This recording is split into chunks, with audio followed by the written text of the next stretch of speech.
हरे कृष्णा। तो आज हमें पढ़ना है Shrimad Bhagavad Gita chapter 8 verse number 7। और बहुत छोटा तात्पर्य है इसका, लेकिन बहुत इम्पोर्टेंट और प्यारा वर्स है। तो वर्स दोहराएंगे। तस्मात् सर्वेषु कालेषु मामनुस्मर्युध्य च तस्मात् सर्वेषु कालेषु सर्वेषु कालेषु मामनुस्मरयुध्य च। मामनुस्मरन् युध्य च। मयि अर्पितमनोर्बुद्धिर्मामे वैश्यस्य संशया। मयि अर्पितमनोबुद्धिः मज्जपितृमनोबुद्धि मामयि मामे वैश्यस्य वैश्य संशयः। संशय।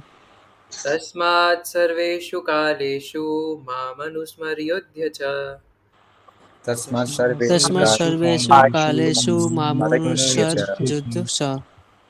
मयि अर्पितमनो बुद्धिर्मामे वैश्यस्य संशयः। मयि अर्पितो मनोबुद्धिर्मामयि मज्जपितमनोबुद्धिर्मामे वैश्यस्य वैश्य संशयः। संशय स। कोई रीड करेगा आप में से? हरे किशोर प्रभु। हरे कृष्ण प्रभु जी करता हूँ। और एक्सप्लेन भी करना है। ओके प्रभु जी, कोशिश करूँ। सो प्रभु जी, ट्रांसलेशन। अतः हे अर्जुन, तुम्हें सदैव कृष्ण रूप में मेरा चिंतन करना चाहिए और साथ ही युद्ध करने के कर्तव्य को भी पूरा करना चाहिए। अपने कर्मों को मुझे समर्पित करके तथा अपने मन एवं बुद्धि को मुझ में स्थिर करके तुम निश्चित रूप में मुझे प्राप्त कर सकोगे।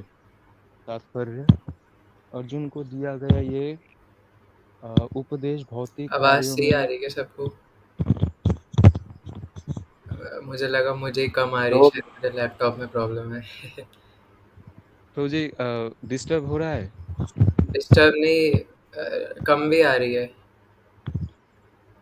लगता है ईयरफोन में थोड़ा प्रॉब्लम है। रुकिए। ठीक है प्रभु। हाँ वो ठीक है। ओके प्रभु, पहले से पढ़ूं प्रभु? नहीं, तात्पर्य से। ओके प्रभु। अर्जुन को दिया गया ये उपदेश भौतिक कार्यों में व्यस्त रहने वाले समस्त व्यक्तियों के लिए बड़ा महत्वपूर्ण है। भगवान ये नहीं कहते कि कोई अपने कर्तव्य को त्याग दे। मनुष्य उन्हें करते हुए साथ साथ हरे कृष्णा का जप करके कृष्ण का चिंतन कर सकता है। इससे मनुष्य भौतिक कलमश से मुक्त हो जाएगा और अपने मन तथा बुद्धि को कृष्ण में प्रवृत्त करेगा। कृष्ण का नाम जप करने से मनुष्य परम धाम कृष्ण लोक को प्राप्त होगा, इसमें कोई संदेह नहीं है। तो इसमें प्रभु जी भगवान कहने की कोशिश कर रहा है कि हमें अपना जो कर्तव्य है उसको त्याग नहीं करना चाहिए। जैसे हमारा जो आश्रम और वर्ण है उसके अनुसार जो हमारा कर्तव्य है। जैसे हम अभी स्टूडेंट लाइफ में हैं, अब जिसे ब्रह्मचारी आश्रम कहते हैं। तो जैसे चार आश्रम है: ब्रह्मचर्य, गृहस्थ, वानप्रस्थ, संन्यास। तो उसमें हम अभी ब्रह्मचर्य आश्रम में है, तो हमारा अभी कर्तव्य है कि ज्ञान को इकट्ठा करना। तो उससे हमें करते ठीक ठाक करते हुए भगवान भगवान को भी स्मरण करना है, कृष्णा को भी स्मरण करना है, कृष्णा का नाम भी जप करना है, भक्ति भी करना है। तो दोनों ही पैरेलली करना है। तो यही कहने की कोशिश कर रहे हैं। इतना ही समझ में आया प्रभु। Anyone else want to add something else? Yes, Hardik Prabhu. Hare Krishna. Raji, this verse can be used in the beginning when Arjuna when Arjuna kept his Gandiva down and wanted to take renunciation.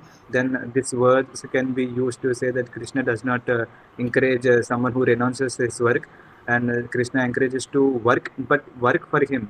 Like, what is true renunciation? True renunciation is working to the fullest, but leaving the results in the hands of Krishna. And here we know that.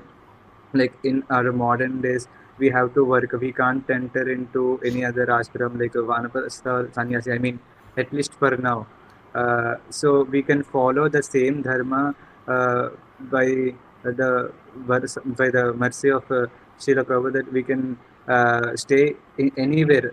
Like, we can stay as a student, or we can stay as a grihastha, or we can stay as a Vanaprastha sannyasi, but still we can do our best. And at the same time, if we chant Hare Krishna, we can be rest assured that we can attain the highest, what we say, highest destination. Just this is the simple formula, I feel, Prabhuji. Because Krishna says in that sixth chapter, last verse, that those who think of me, like what is the best form of the yoga. Those who constantly think of me, that is the best type of yoga, Krishna said. And seva, when we when we deeply involve when we do seva, that is also Krishna seva. And at the same time, if we chant Hare Krishna, then that means that is the highest perfection of yoga, and that is what Krishna encourages Arjuna in this verse also. जय. Thank you so much Hardik Prabhu ji. Anyone else? ऐसा कुछ add करना है जो दोनों devotees ने नहीं बताया है ना, कभी उसी को किसी और भाषा में बता रहे. ओके, सो ठीक है. थैंक यू सो मच आप सबका. यस, रोहित प्रभु. हरे कृष्ण प्रभु जी, दंडवत प्रणाम. हाँ बोलिए. हाँ सर, वो उठा लिया. मैं प्रभु जी ये कह रहा था, जैसे ये वाला जो श्लोक था ना, मेरी आवाज आ रही है ना साहब? यस. हाँ, तो ये वाला जो श्लोक था, तस्मात् सर्वेषु कालेषु मामनुस्मरेयुध च मयि अर्पित मनोर्बुद्धि. तो यहाँ भगवान कह रहे हैं कि मन और बुद्धि दोनों को हमें अर्पित करना है भगवान को. तो हम कैसे कर सकते हैं? मन का काम है सोचना कि भगवान की हमको चिंतन करना है, और बुद्धि का काम है कि उसको एक अच्छे तरीके से चिंतन करना है. ऐसा नहीं कि हम कुछ भी चिंतन कर रहे हैं भगवान के बारे में, कि ये सोच रहे हैं कि भगवान हमको दूध पिला रहे हैं, ये है वो है, कि हम कृष्णा के ये हैं. तो बुद्धि के साथ चिंतन करना है. तो कैसे कर सकते हैं? आगे प्रभुपाद बताते भी हैं, जैसे इसमें बताया है कि हमको काम करते करते हरे कृष्ण महामंत्र का जप करना चाहिए. लेकिन कई बार ऐसी सिचुएशन आती है जिसमें हम लोग कॉन्टिन्यूस नहीं कर पाते, जैसे मैं भी नहीं कर पाता हूँ ना.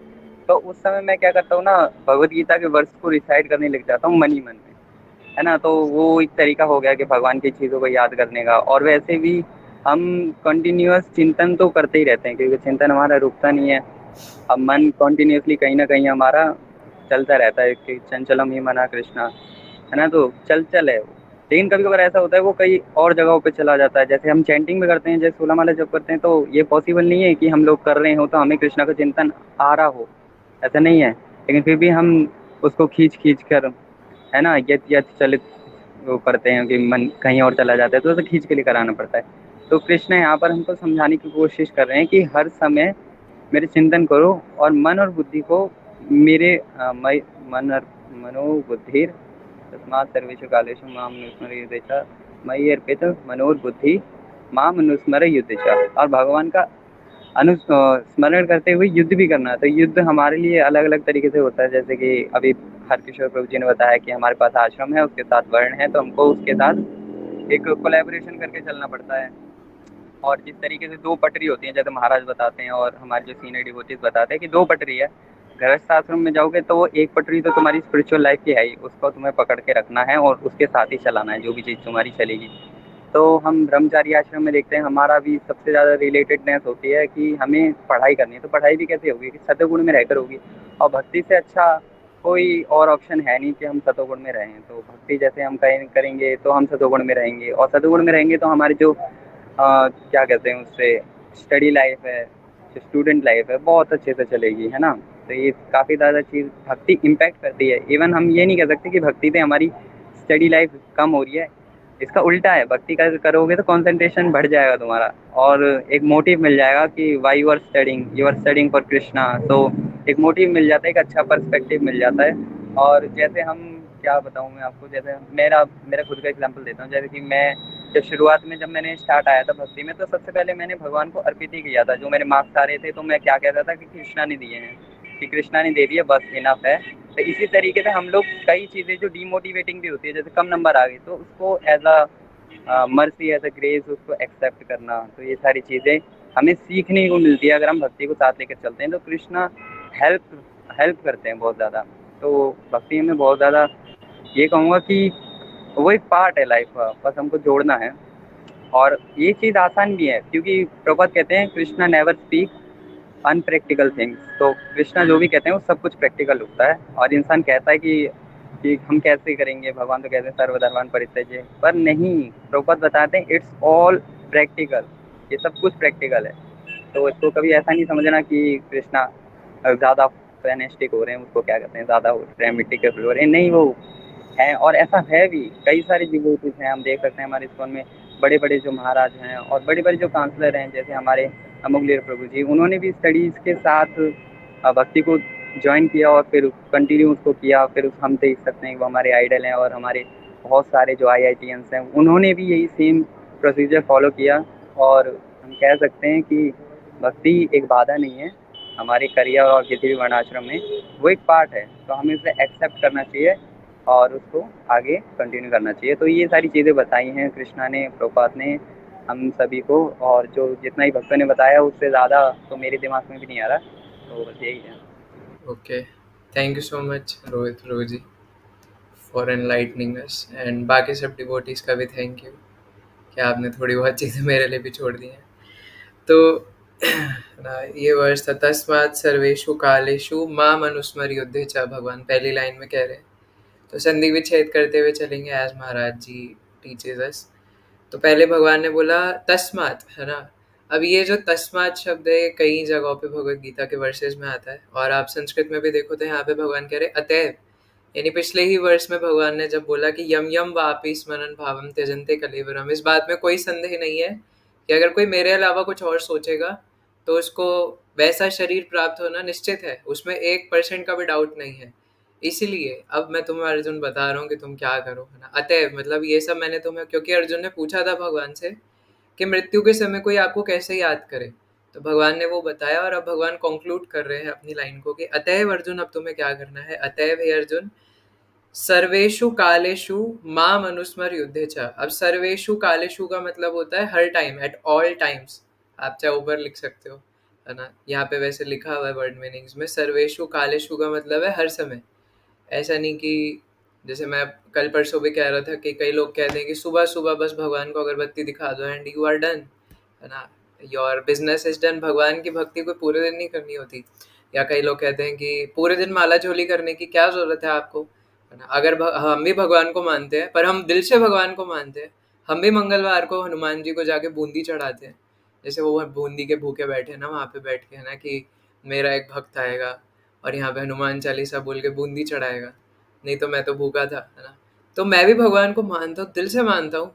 तो ये क्या तुम ड्रामेबाजी कर रहे हो कि लहसुन प्याज नहीं खाऊंगा, माला करूंगा, 16 माला करूंगा, मिनिमम 16 माला करूंगा, बाल मुंडवा लूंगा, है ना। ये क्या ड्रामेबाजी है। अगर भगवान को मानना है तो दिल से मानो, ये तो दिखावेबाजी है, तो तुम बाहर से शो ऑफ कर रहे हो। लेकिन भगवान यहाँ खुद कह रहे हैं कि सर्वेशु कालेशु, है ना, कि मेरा जो स्मरण है वो हर समय करना होता है। और माम अनुस्मर युद्धे च, अब यहाँ पे फिर भगवान ने माम शब्द यूज करा है, और ट्रांसलेशन में प्रभुपाद कह रहे हैं कि तुम्हें सदैव कृष्ण रूप में मेरा चिंतन करना चाहिए, और साथ ही युद्ध करने के कर्तव्य को भी पूरा करना चाहिए। क्योंकि भगवान यहाँ माम बोल रहे थे, इसलिए श्रील प्रभुपाद ने एज इट इज कृष्ण लिखा है, कृष्ण रूप में चिंतन करना चाहिए। क्योंकि यहाँ पे मायावादी, कायावादी, छायावादी इसका अलग मतलब निकालते हैं कि भगवान अपने अंदर कोई ईश्वर है उसकी बात कर रहे हैं, है ना, कृष्ण स्वरूप की बात नहीं कर रहे।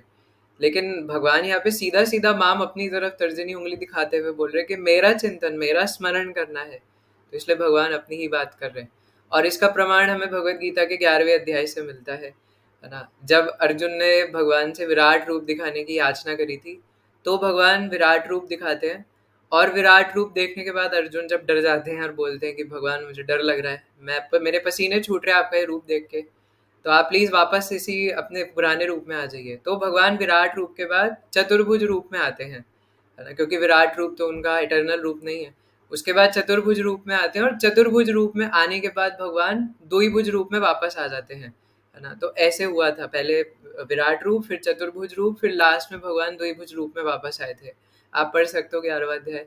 और जब भगवान द्विभुज रूप में वापस आ जाते हैं तो पता है अर्जुन से क्या कहते हैं कि अर्जुन, मैं अब जिस रूप में तुम्हारे सामने खड़ा हूं ना, इसमें बड़े बड़े योगी महात्मा भी मुझे देख नहीं पाते, पहचान नहीं पाते, समझ नहीं पाते, है ना। भगवान ने ये चतुर्भुज रूप दिखाते हुए नहीं बोला, विराट रूप दिखाते हुए नहीं बोला, क्योंकि वो तो भगवान किसी के भी सामने मैनिफेस्ट कर सकते हैं। लेकिन भगवान ने कहा कि मैं अब जिस रूप में तुम्हारे सामने खड़ा हूँ, ये द्विभुज रूप में, इसमें मुझे कोई समझ नहीं पाता, पहचान नहीं पाता, है ना। हम देख सकते हैं इंद्रदेव हो, ब्रह्मा जी हो, बड़े बड़े देवता, क्रिएटर, है ना, खुद बिवल्डर हो जाते हैं भगवान के स्वरूप को देख के। उन्हें लगता है कि ये कैसे हो सकता है ना, ये कौन से भगवान है जिस प्रकार से द्विभुज वाले, है ना, छोटे से बालक के रूप में पता नहीं क्या क्या हरकतें कर रहे हैं, कभी माखन चुरा रहे हैं, है ना, न जाने क्या क्या कर रहे हैं। तो इसलिए भगवान यहाँ पे कह रहे हैं कि तुम्हें सदैव कृष्ण रूप में मेरा चिंतन करना चाहिए और किसी रूप में नहीं। एंड हम तो गौड़ीय वैष्णव भगवान के कृष्ण रूप में ही चिंतन करते हैं, और वो भी वो वाले कृष्ण जो कि श्रीमती राधा रानी के साथ है ना। सो वृंदावन वाले कृष्ण, जैसे अभी कुछ दिन पहले कोई भक्त पूछ भी रहे थे कि क्या फ़र्क है वसुदेव कृष्ण और वृंदावन वाले कृष्ण में। सो वी रिमेंबर वृंदावन वाले कृष्ण, इसलिए तुम्हें हर समय मेरा स्मरण करना चाहिए, है ना। और ये तमाम, ये जो 3 श्लोक है, अभी अगला वाला भी है वैसे, पर अभी तक हमने जो पढ़ा है इन 3 श्लोकों से और भगवद गीता के कई सारे श्लोकों से हमें पता चलता है कि हमारा जो अल्टीमेट गोल है, हमारा अल्टीमेट पर्पस है भगवान का स्मरण करना, और हर समय निरंतर भगवान का स्मरण करना। भगवान बार बार ये बोल रहे हैं, निरंतर निरंतर सततम कीर्तयन्तो माम यतन्तश्च दृढ़व्रतः, है ना। बार बार हर जगह पे निरंतर यूज कर रहे हैं। अब यहाँ पे भी बोला सर्वेषु कालेषु, कि हर समय मेरा स्मरण करना है ना। और यहाँ पे भगवान ने युद्ध करने के लिए नहीं बोला सर्वेषु कालेषु, कि हर समय तुम्हें युद्ध करना है। भगवान ने बोला तुम्हें हर समय मेरा स्मरण करना है। फिर दूसरी लाइन में कह रहे हैं मई अर्पित मनोबुद्धि, है ना, कि मुझे अर्पित करना है। अब यहाँ पे अर्पित का मतलब यहाँ पे ट्रांसलेशन में लिखा है शरणागत होकर, यानी जो कुछ भी कर रहे हैं वो भगवान के सरेंडर होकर करना है। अब पूछते हैं कि सरेंडर होना क्या है, तो चैतन्य चरितामृत में बताया अनुकूल से संकल्पम प्रतिकूल से वर्जनम, है ना, कि जो भी भगवान की भक्ति के लिए अनुकूल है उसे स्वीकार करना, और जो भी प्रतिकूल है, आपको अच्छा लगे ना लगे, उसे उड़ा के लात मार के फेंक देना, है ना। जैसे वो एक रामायण के अंदर ऐसे चौपाई आती है ना कि चाहे आपके कोई कितने ही परम स्नेही क्यों ना हो, है ना, चाहे आपके कितने ही दिल के करीब के लोग क्यों ना हो, चाहे आपके खुद के घर वाले क्यों ना हो, अगर वो सीताराम से प्यार नहीं करते, हमारे ईष्ट कृष्ण बलराम से प्यार नहीं करते, तो उन्हें ऐसे त्याग दो, ऐसे त्याग दो जैसे करोड़ों करोड़ों अरबों दुश्मन उस एक शरीर में आए हो। अब यहाँ पे त्यागने का मतलब दिल से है ऐसा नहीं कि किसी के मम्मी पापा नॉन डिवोटी हैं तो बोले कि रामायण में बोला है ना, मैं तो त्याग रहा हूँ, तो इस प्रकार से नहीं। We should understand the context, है ना। और अर्पित होकर, इसलिए यहाँ पर उसका मतलब है शरणागत होकर, मन बुद्धि, है ना, इस सबको अर्पित करके। फिर बोला माम, दोबारा माम बोल रहे, पिछली लाइन में भी माम बोला, इस लाइन में भी माम बोल रहे। अब ऐसे इसमें कोई सवाल कर सकता है कि यार आप तो भगवान जी बड़े सेल्फिश हो, है ना, जब देखो माम माम माम माम, है ना, इतनी देर से देख रहा हूँ माम माम माम माम करे जा रहे हो, है ना। पिछले श्लोक में भी बोल रहे थे मुझे चिंतन करो, उससे पहले भी बोल रहे थे मुझे करो, अब फिर कह रहे हो मुझे करो, फिर बार बार अभी अगले 9वें अध्याय में तो हद कर देंगे, है ना, बार बार मुझे मुझे, है ना, मेरे को खिलाओ, जो भी कर रहे हो मेरे बारे में चिंतन करके करो, है ना। यत कुरोषि यत अज्ञासी यत ददासी जुहोसी यत, है ना, जो कुछ भी करते हो मेरे लिए करो, जो कुछ भी खाते हो मुझे अर्पित करके खाओ, सोचते हो तो मेरे बारे में सोचो, मन मनाभव मत भक्तो मध्याजी माम नमस्कुरु, चिंतन करना है मेरा करो, पूजा करनी है मेरी करो, नमस्कार करना है मुझे करो, भक्ति करनी है तो भी मेरी करो। लेकिन भगवान इसको कहने से पहले शुरू में ही अर्जुन को बोलते कि अर्जुन, क्योंकि तुम मेरे मित्र हो और तुम मुझसे ईर्ष्या नहीं करते, इसीलिए मैं तुम्हें यह बता रहा हूँ। क्योंकि तुम मेरे मित्र हो तो तुम समझोगे, है ना, लेकिन जो मुझसे ईर्ष्या करते हैं, है ना, वो कैसे समझेंगे। मैं सत्य ही तो बता रहा हूँ कि सारे के सारे जो जीव आत्मा, उनका रिश्ता मुझसे और मेरा रिश्ता तुमसे है ना। तो भगवान ये समझाना चाहते, तभी बार बार कहते हैं कि जो देवताओं की सेवा करते हैं, भक्ति करने जाते हैं, पूजा करने जाते हैं, वो अल्प बुद्धि के होते हैं, क्योंकि वो त्रुटिपूर्वक ऐसा करते हैं। तो इसलिए सिर्फ और सिर्फ मेरा चिंतन, है ना, ऐसा नहीं कि चलो भगवान तो सुन नहीं रहे, क्योंकि ऐसा देखा जाता है कि जैसी हमारी भक्ति, जैसे हमारे जीवन में या तो कुछ बहुत अच्छा हो जाए, है ना, हमारी कोई बहुत अच्छी जॉब लग गई, एकदम सेटल्ड हो गए, अब भक्ति जाए तेल लेने, अब तो मैं सेटल्ड हो गया। मैं तो भक्ति इसलिए करने आया था क्योंकि मेरी ज़िंदगी बड़ी रूखी सूखी चल रही थी, मेरा ब्रेकअप हो गया था, है ना। कई लोग आते हैं इस प्रकार से भक्ति में, तो मेरा दिल टूट गया था, तो मैं तो टूटा दिल जोड़ने के लिए आया था, पर अब तो मेरा दिल जुड़ चुका है, अब मेरे को भक्ति करने की क्या ज़रूरत है, या फिर कुछ बहुत ही बुरा हो जाए, है ना। तो इन 2 केसेस में कई बार भक्ति छोड़ देते हैं। तो जैसे आज अक्षय तृतीया है ना, अक्षय अक्षय वैसे बंगाली में, है ना, अक्षय को अक्षय बोलते हैं, अगर आपने कहीं महाराज को सुना हो, महाराज ऑलवेज से अक्षय, है ना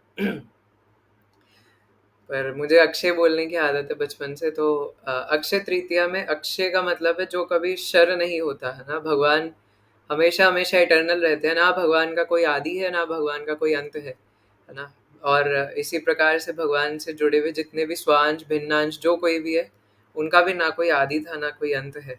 है ना, लेकिन भगवान हमसे अलग है ना। तत्व की दृष्टि से भगवान हमसे अलग है, हम भगवान के भिन्न अंश है और हम माया द्वारा वशीभूत है ना, लेकिन भगवान माया द्वारा वशीभूत नहीं है, वो तो the supreme personality of godhead है ना। इसलिए आज जैसे अक्षय तृतीया है ना, तो आज के दिन माधवेंद्र पुरी जी की कथा काफ़ी फेमस है चैतन्य चरितामृत में, कि भगवान उनसे चंदन यात्रा के लिए चंदन मांगते हैं, है ना। तो इस प्रकार से वो हर समय सिर्फ और सिर्फ भगवान का स्मरण कर रहे थे और भगवान भी उनसे इतने प्रसन्न थे कि भगवान खुद उनसे चंदन मांग रहे थे, है ना, कि मुझे गर्मी लग रही है, मेरे लिए चंदन भिजवाओ। और फिर माधवेंद्र पुरी जी गोपीनाथ जी के लिए है ना चंदन भेजते हैं, भगवान के लिए चंदन भेजते हैं अपने डेटीज़ के लिए, और खुद घिस करके और लकड़ी से पहले लकड़ी मंगा के फिर उसको घिस करके पूरा और चंदन का लेप लगा करके भगवान को प्रसन्न करते हैं। और भगवान भी अपने ऐसे भक्त के लिए खुद खीर चुराने जाते हैं उनको साथ रेसिप्रोकेशन करने के लिए, क्योंकि वो भगवान के अत्यंत प्रिय हैं। तो इसलिए और वहाँ पे चैतन्य चरितामृत में वर्णन आता है कि भगवान ने पहले माधवेंद्र पुरी जी का टेस्ट भी लिया था।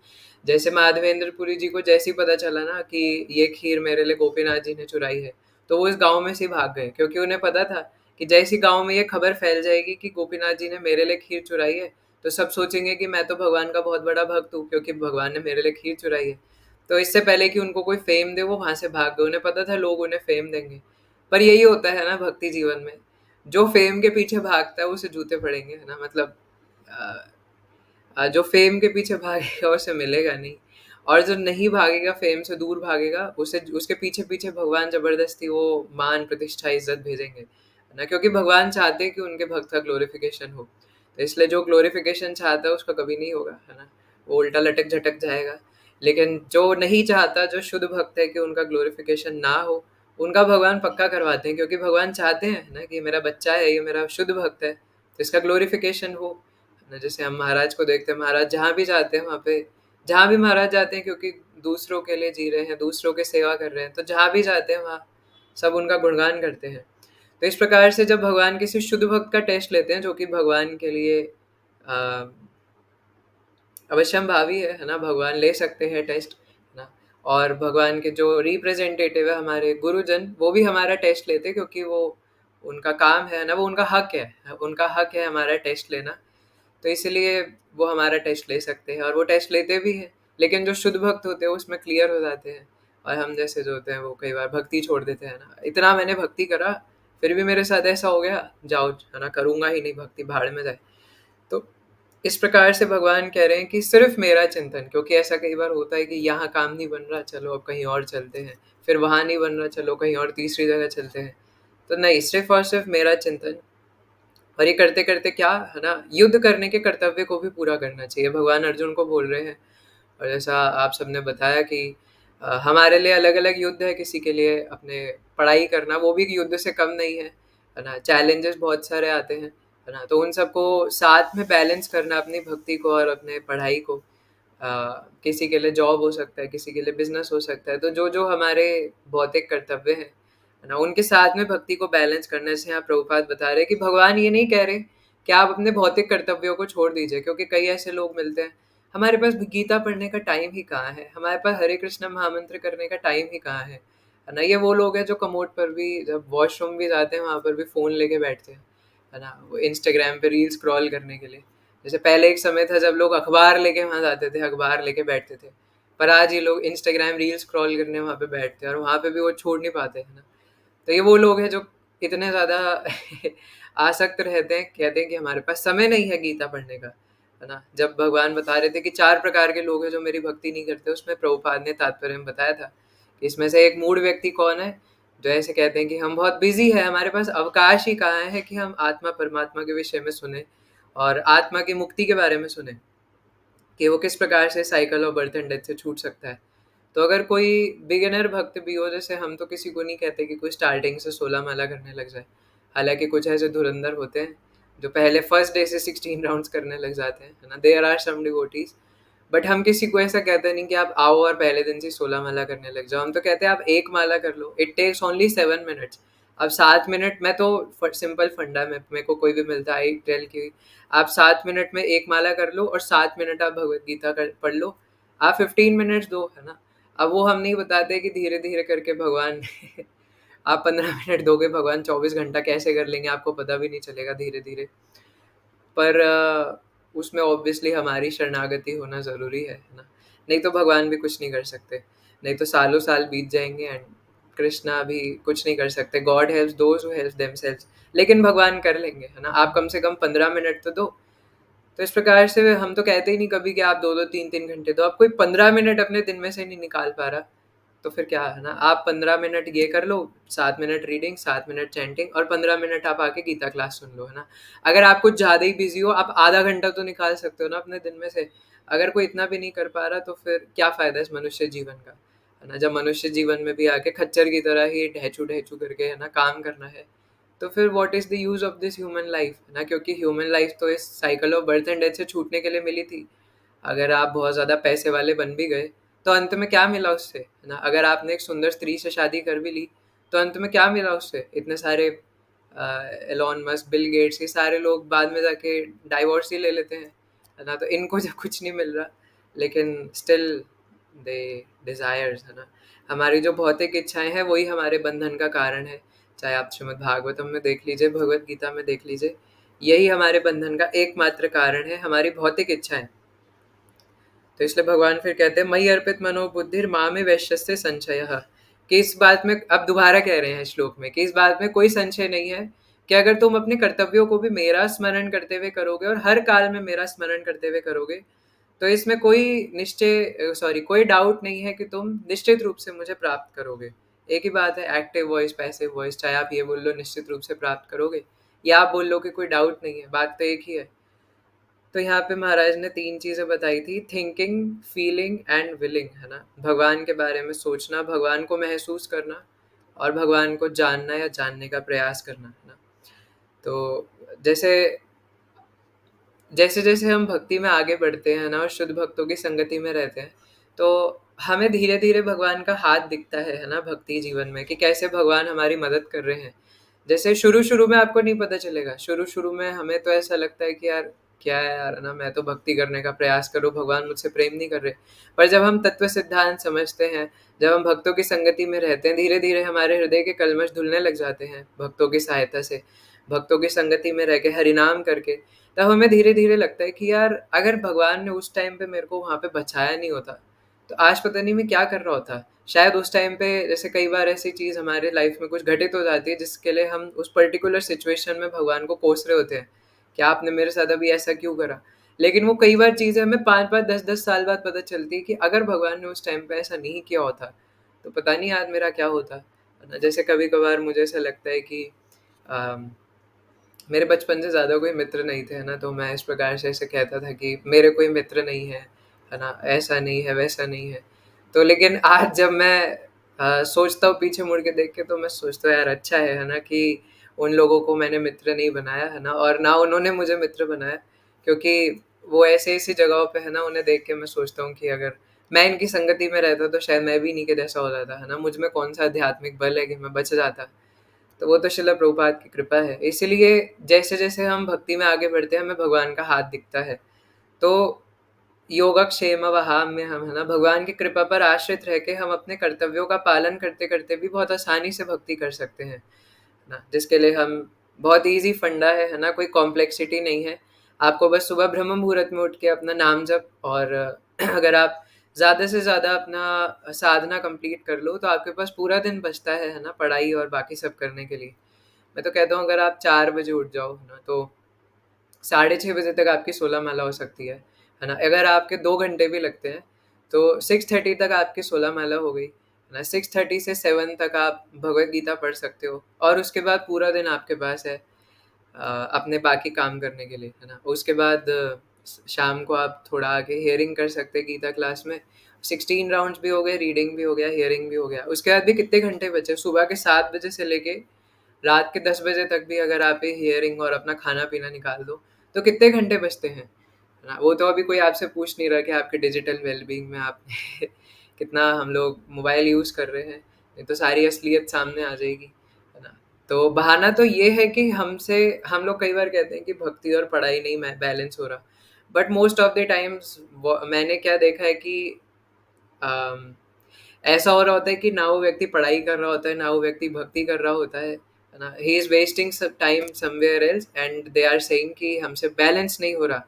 तो ये दिक्कत ये नहीं है कि बैलेंस नहीं हो रहा, दिक्कत ये है कि हम डिस्ट्रैक्शंस में अपना टाइम वेस्ट कर रहे हैं। जितना टाइम हम वेस्ट कर रहे हैं, अगर उतना टाइम हम माला करने लग जाए तो 16 क्या, हम 16 से ज़्यादा भी माला कर सकते हैं, है ना। आधा घंटा क्या, उससे ज़्यादा भी रीडिंग कर सकते हैं, है ना। पर अगर कोई नहीं कर पा रहे तो एटलीस्ट इतने से स्टार्टिंग करनी चाहिए, है ना। Minimum this should be minimum criteria, 16 rounds minimum and half an hour minimum reading, है ना।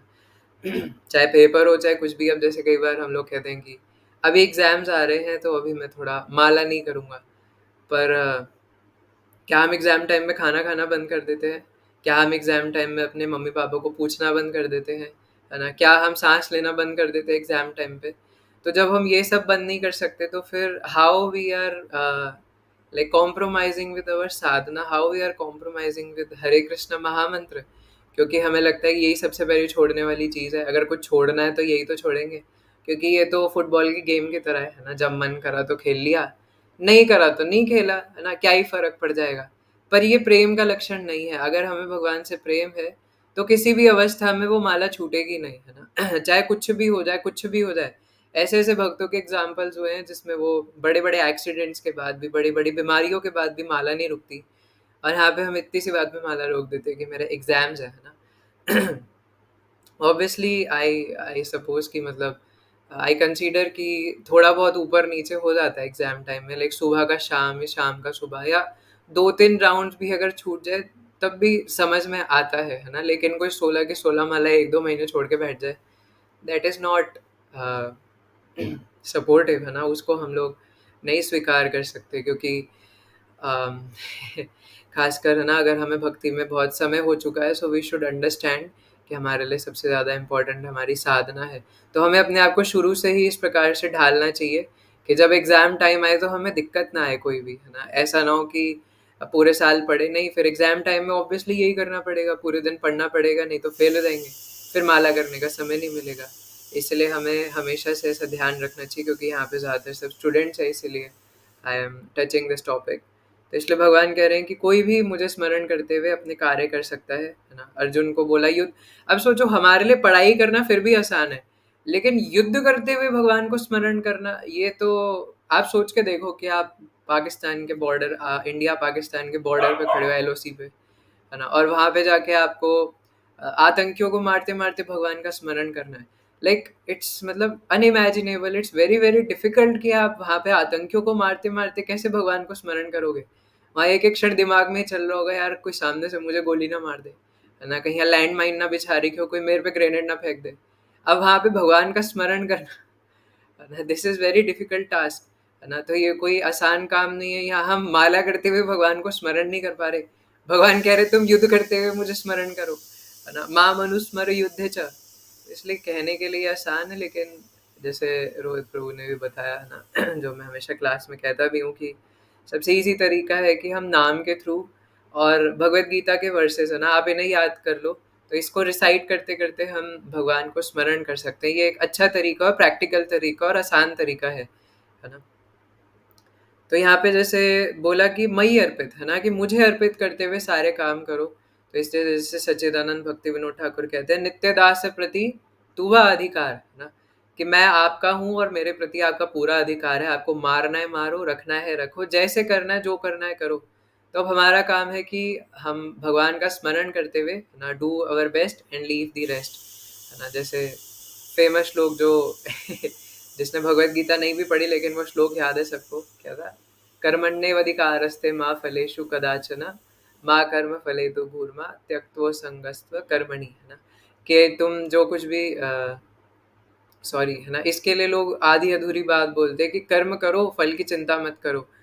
But this is not practically possible, कि इवन साइकोलॉजिकली भी अगर देखा जाए तो कोई जीरो कैसे हो सकता है अपने माइंड में, है ना, कि कार्य कर रहा है लेकिन फल की चिंता नहीं कर रहा। दिस इज नॉट पॉसिबल, है ना। आपको कुछ ना कुछ तो चाहिए ना काम करने के लिए। तो हम लोग कहते हैं कि आप भगवान की प्रसन्नता के लिए करो, क्योंकि भगवान ही तीसरे अध्याय में बोल रहे हैं कि यज्ञ जो रूपी कर्म है या कर्म रूपी जो यज्ञ है वो श्री विष्णु की प्रसन्नता के लिए होना चाहिए। इसलिए हम जो कुछ भी कर रहे हैं वो यज्ञ बन जाता है अगर हम उसको विष्णु या कृष्ण की प्रसन्नता के लिए कर रहे हैं, है ना। तो जैसे अभी पीछे सीटी बज रही है तो वो भी भगवान की सेवा के लिए है, क्योंकि वहाँ पे भगवान के लिए भोग बन रहा है ना। तो इस प्रकार से हर चीज़ अगर हम भगवान की सेवा में लगा दें तो वो भगवान के लिए यज्ञ बन जाती है ना। और वो भी नीचे यज्ञ जैसी अग्नि पर अभी बन रहा है, और फिर उस पर भगवान को जब भोग लगेगा वो भी एक यज्ञ है ना, क्योंकि भगवान बोलते हैं यज्ञ शिष्टाशिनः संतो मुच्यन्ते सर्व किल्बिषः भुजन्ते ते तुगम पापा ये पचन्ते आत्म कारणात्। जो मुझे यज्ञ में अर्पित करके भोजन नहीं करता वो पाप खाता है। तो इसलिए नित्य दास प्रति तुवा अधिकार, कि मेरा काम है सिर्फ जितना, मतलब सिर्फ ड्यूटीफुली अपना काम करना। कई बार हम कहते हैं मेरा मन नहीं कर रहा, मुझे आलस आ रहा है, लेकिन ये कर्मण्येवाधिकारस्ते वाला अगर आप पॉपर्ट पढ़ो तो उसकी लास्ट लाइन में प्रभुपाद कह रहे हैं कि अपना काम सही से ना करना और आलस करना भी एक प्रकार की आसक्ति है। क्यों? क्योंकि आप बहुत ज़्यादा कार्य कर रहे थे, ये तो थी ही आसक्ति, पैशनेट हो रहे थे आप, लेकिन अपने काम को छोड़ने देना भी तो आसक्ति है, क्योंकि आपको लग रहा है कि है ना अब मेरे को क्यों ही काम करना है ना, मैं तो सो जाता हूँ, मैं तो लेट जाता हूँ, मेरे को क्या ज़रूरत है काम करने की। So this is also a type of attachment, है ना। इसलिए इसको समझने का प्रयास करना चाहिए। अगर हम आलस करके अपना कर्तव्य छोड़ दें, that is also an attachment, है ना। क्योंकि हम लोग, क्यों है अटैचमेंट? क्योंकि आप अपने सेंस ग्रेटिफिकेशन के बारे में सोच रहे हो। आलस करना अपनी सेंस ग्रेटिफिकेशन है ना।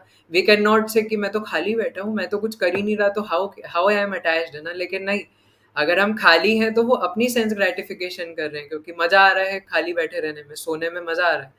अब कोई बोले लेकिन मेरा मन नहीं कर रहा, मैं क्या करूँ, तो मेरा कोई फायदा नहीं नजर आ रहा, मेरा मोटिवेशन खत्म हो गया।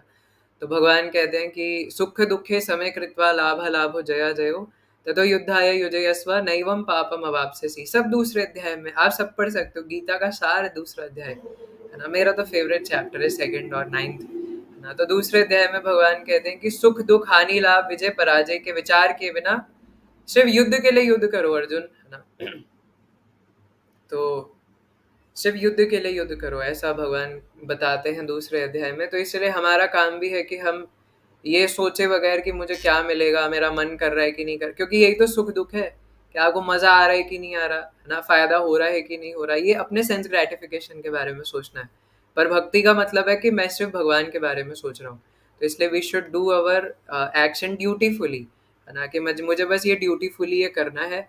इसके बाद रिजल्ट क्या है वो भगवान की इच्छा, देना है दे, ना दे ना दे, अच्छा रिजल्ट दे उनकी इच्छा, बुरा रिजल्ट दे उनकी इच्छा। मेरा काम था सिर्फ काम करना, है ना। मेरा कर्तव्य था सिर्फ अपने काम को निभाना। उसके बाद वो जो मर्जी दे मैं उसको स्वीकार करूंगा और उसको भी भगवान की सेवा में ही लगाऊंगा, है ना, क्योंकि सब कुछ भगवान का है।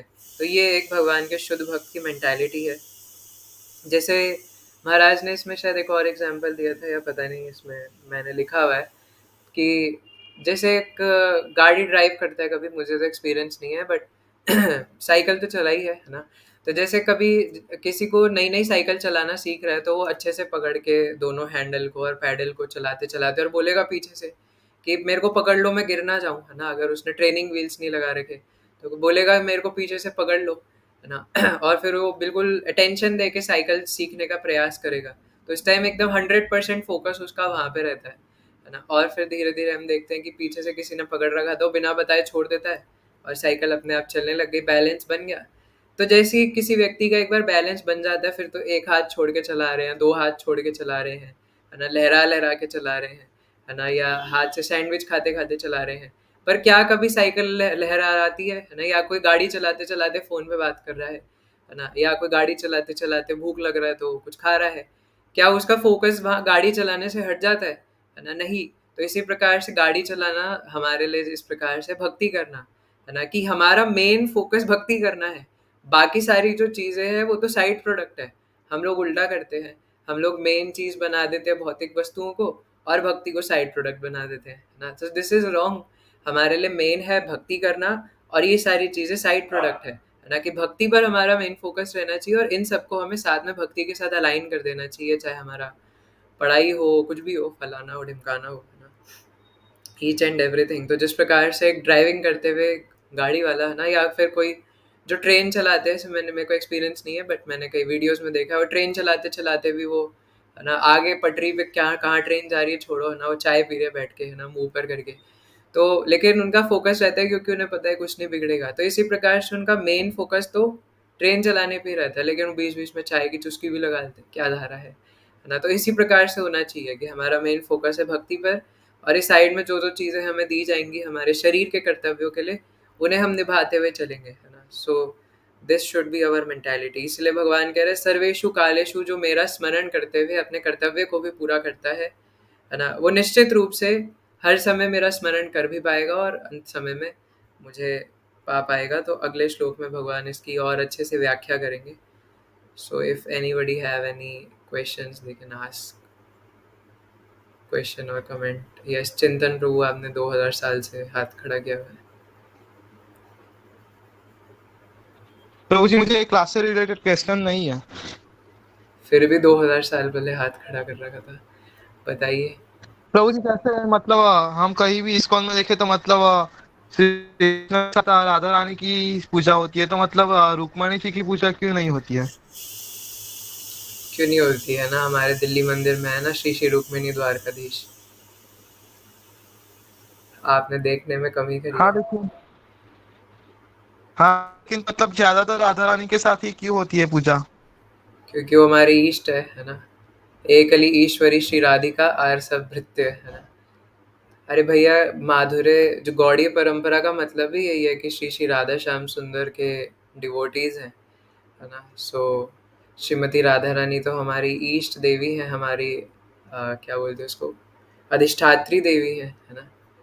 इवन शिला भक्ति सिद्धांत सरस्वती ठाकुर प्रभुपाद तो कहते हैं कि दुनिया वाले कृष्ण को गुलदस्ता चढ़ाते हैं और श्रीमती राधा रानी को एक फूल दे देते हैं, क्योंकि as a matter of respect, क्योंकि वो कृष्ण के साइड में। बट हम उल्टा करते हैं, हम श्रीमती राधा रानी को गुलदस्ता देते हैं और कृष्ण को एक छोटा सा फूल दे देते हैं as a matter of respect, क्योंकि कृष्ण उनके साइड में खड़े हैं।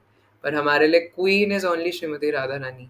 सो और श्रीमती राधा रानी और रुक्मिणी मैया में वैसे कोई फर्क नहीं है चिंतन प्रभु, है ना। श्रीमती राधा रानी से ही सारे फेमिनाइन तत्व मैनिफेस्ट होते हैं, चाहे वो पार्वती मैया हो, चाहे वो रुक्मिणी मैया हो, चाहे वो सीता माता हो, जो कोई भी वो श्रीमती राधा रानी से ही मैनिफेस्ट होते हैं। तो उसमें कोई फ़र्क भी नहीं है ना। और जैसे भगवान Krishna the supreme personality of godhead है, उसी प्रकार श्रीमती राधा रानी उनसे भी सुप्रीम है ना। जब शिला प्रभुपाद ने राधा अष्टमी पे लेक्चर दिया था, तो प्रभुपाद पूरे 30 मिनट कृष्ण की ग्लोरिफिकेशन कर रहे थे। तो सबको लगा कि राधा अष्टमी पे कृष्ण के बारे में क्यों चर्चा कर रहे हैं। बट लास्ट में प्रभुपाद कहते हैं कि this Krishna is controlled by Shrimati Radha Rani. तो जितना ग्लोरिफिकेशन था वो राधा रानी के पास चला गया। तो हम जो कुछ भी कर रहे हैं इस्कॉन में, वो सब श्रीमती राधा रानी की प्रसन्नता के लिए ही है ना। हमने अभी मंगला आरती में भी पढ़ा था कि हमारे जितने भी गुरुजन हैं वो श्रीमती राधा रानी के कॉन्फिडेंशियल कंपेनियंस हैं। सो इसलिए चिंतन प्रभु रुक्मिणी मैया का भी होता है, बट हमारी मेन अधिष्ठात्री देवी श्रीमती राधा रानी है ना, क्योंकि सब उन्हीं के नित्य पार्षद हैं।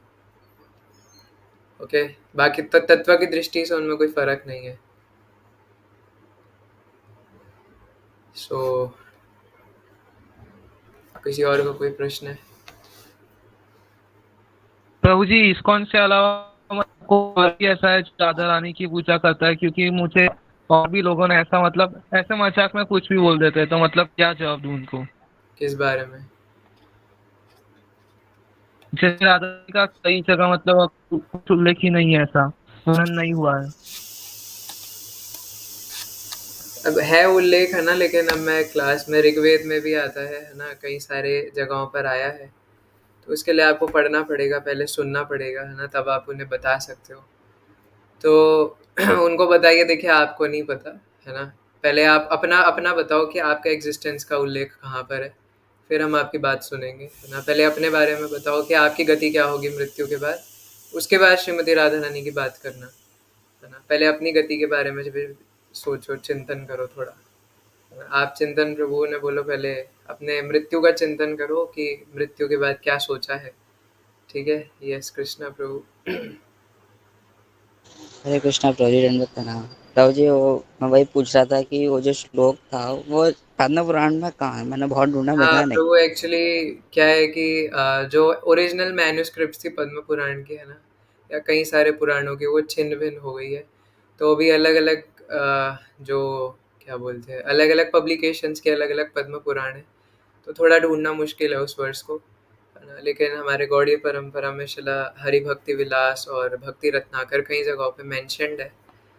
तो अभी के टाइम पे, है ना, उसको लाइक वर्स नंबर और चैप्टर नंबर के हिसाब से बता पाना थोड़ा मुश्किल है ना। ओरिजिनल मैन्युस्क्रिप्ट से चेक करना पड़ेगा, जो कि मिलना और मुश्किल है। तो यही आंसर है कृष्णा प्रभु फिलहाल के लिए। जी प्रभु जी।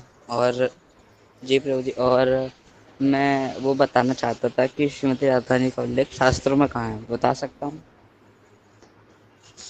बताने को तो वैसे मैं ही चिंत बता सकता हूँ, बट अभी हम थोड़ा हाँ, क्लास से रिलेटेड ले रहे थे। ओके प्रभु, ठीक ठीक है। मैं बताया तो ऋग्वेद में भी है ना।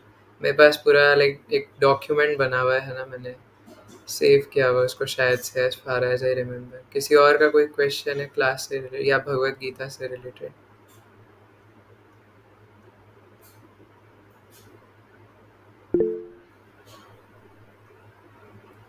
हाँ चिंतन ब्रो बोलिए। प्रभु जी, जैसे हर बार आप जन्माष्टमी पे कुछ श्लोका मतलब कंठस्थ करने की बात करते, तो मतलब इस बार जन्माष्टमी पे आपका क्या मतलब कुछ है कि आप कंठस्थ करना है ये सब? अभी से जन्माष्टमी बहुत दूर है। प्रभु जी, 90 दिन ही तो बाकी है अभी। अभी तो जगन्नाथ स्नान यात्रा, रथ यात्रा आ रहा है, नरसिंह चतुर्दशी आ रहा है, बलराम पूर्णिमा आ रही है। बता देंगे, है ना, हम आपको। आप पूरी भगवत गीता कर लो अगर आपको इतना एंथुजियाज्म आ रहा है। यस रोहित प्रभु, एक अथर्ववेद का श्लोक है ना। एक सेकंड रोहित प्रभु। अथर्ववेद का श्री राधा तापनी उपनिषद वर्स नंबर 7। यस्यारेणुं पादयो विश्वभर्ता धारते मूर्धनि रहसि प्रेम युक्तः। तो लंबा श्लोक है थोड़ा, है ना। अथर्ववेद में भी और ऋग्वेद में भी, है ना, कई जगहों पर वर्णन आता है। अभी चिंतन प्रभु, आप एक अमरेंद्र प्रभु जी का लेक्चर है, आप वो सुन सकते हो, है ना, इसके ऊपर। ठीक है। यस रोहित प्रभु बताइए। हरे कृष्णा प्रभु जी। थोड़ा वॉल्यूम बढ़ाइए। हरे कृष्णा प्रभु जी, अब आ रही है मेरी आवाज़? बेटर है। अब आ रही है मेरी आवाज़? था कि बहुत सारी कमेंट्रीज हैं हमारे आचार्यों की, है ना। जैसे अभी तो प्रभुपाद ने दे रखी है, लेकिन कहते हैं, मैंने सुना था कि प्रभुपाद ने भी, क्या कहते हैं, जब ये वो हो रहा था, कंपाइल हो रही थी हमारी भगवत गीता, तो कई सारे वर्ष थे उसकी जो कमेंट्री थी वो हटानी पड़ गई थी। तो प्रभुपाद को इस चीज़ पे बड़ा दुख हुआ था, प्रभुपाद भी खुश नहीं थे। तो हम अभी देखते हैं कई सारे हैं वर्ष उनके ऊपर कमेंट्रीज नहीं है, लेकिन अदर्स जो हमारे आचार्य हैं दूसरे, उन्होंने भी तो कई सारी कमेंट्रीज लिखी हैं, तो उनमें से भी हम पढ़ सकते हैं ना, या बीच फिर में उसके थोड़ी लिए पहले आवाज हमें कट वो गई लेना? थी, किस चीज की कमेंट्री हटा दी थी? मतलब भगवत गीता में कई सारे वर्स ऐसे थे ना जो, जिनके ऊपर कमेंट्रीज थी प्रभुपाद की, लेकिन जब कंपाइल हो रहा था ना वो भगवत गीता, तो कई सारे वर्सेस की कमेंट्री हटा दी थी उसमें प्रभुपाद से पूछकर। तो प्रभुपाद भी खुश नहीं थे, लेकिन क्योंकि कंपाइल करना था भगवत गीता को, तो उसमें से कई सारे वर्ष की हट गई कमेंट्री। लेकिन फिर हमारे और भी अदर आचार्य हैं, उन्होंने ऐसा भी कहाँ से श्रवण कमेंट्री किया की है आपने? भगवत। लिखा हुआ है ना, ये तो खुद ही आप वो भूमिका पढ़ोगे तो उसमें मिल जाएगा हमारी भगवत गीता की। अच्छा, शायद हाँ, मैंने उसी मिस में कर लिखा दिया। हुआ है। हाँ, तो उस लिखा है, वो मैं तो पढ़ रहा था ये ना अभी। अगर जो शिला प्रभुपाद की प्रसन्नता से हुआ है, मैंने तो पहले भी कहा था ना कि हम आचार्यों की कमेंट्रीज पढ़ते हैं, बट पहले प्रभुपाद की तो समझ ले अच्छे से, है ना। हाँ हाँ, वो तो हम लोग आपके साथ पढ़ते ही हैं, लेकिन अगर बाई चांस अगर हमें वो चांस मिले कहीं से सुनने के लिए, जैसे गुरु महाराज वगैरह इन बताते हैं इन ना, वो भी फ्यूचर पढ़ते पढ़ हैं। सकते हैं प्रभु, है ना, अपने अथॉरिटीज से परमिशन लेके इन फ्यूचर पढ़ सकते हैं, बट पहले प्रभुपाद की समझ ले कमेंट्री, है ना। और जैसे हाँ हमारे हाँ, महाराज जी है, जैसे तो कई भक्त हैं जिन्होंने कमेंट्रीज पढ़ ली है बाकी सबकी, तो सबको कंक्लूड करके बता सकते हैं, तो हम वो श्रवण कर सकते हैं फिलहाल के लिए। यस प्रभु जी, बस मैं यही पूछ रहा था, क्योंकि अभी तो खैर मेरे को सबसे ज़्यादा तो अभी अच्छी हमारे प्रभुपाद की है, जो बेस्ट है ना, वही लीडिंग आचार्य हैं और ऑब्वियसली, कलयुग नो नो ना, संशय, तो है ना। संशय आत्मा विनश्यति, है ना। और जिसको इस बात में संशय है कि शिला प्रभुपाद की भगवत गीता बेस्ट नहीं है, उसका मिलना ठीक चाहिए। ओके शिला प्रभुपाद के कमेंट्रीज इतने इतने ज़्यादा पावरफुल एंड मैजिकल है कि आपको जो आंसर चाहिए ना, जो वो सब मिल जाएगा, है ना। लोग कहते हैं राग भक्ति प्रेम भक्ति नहीं दिया, भगवत गीता के अंदर ही सब है ना, बस समझने का प्रयास करना है हमें भक्तों के एसोसिएशन में रह के। ओके, सो और किसी को कोई प्रश्न नहीं है तो फिर आज की क्लास हम यहीं ख़त्म करते हैं, है ना। मिलते हैं कल इसी समय इसी जगह। 3 बार हरे कृष्ण महामंत्र आप सबकी प्रसन्नता के लिए। हरे कृष्णा हरे हरे कृष्णा कृष्णा हरे कृष्ण कृष्णा कृष्ण कृष्ण हरे कृष्णा हरे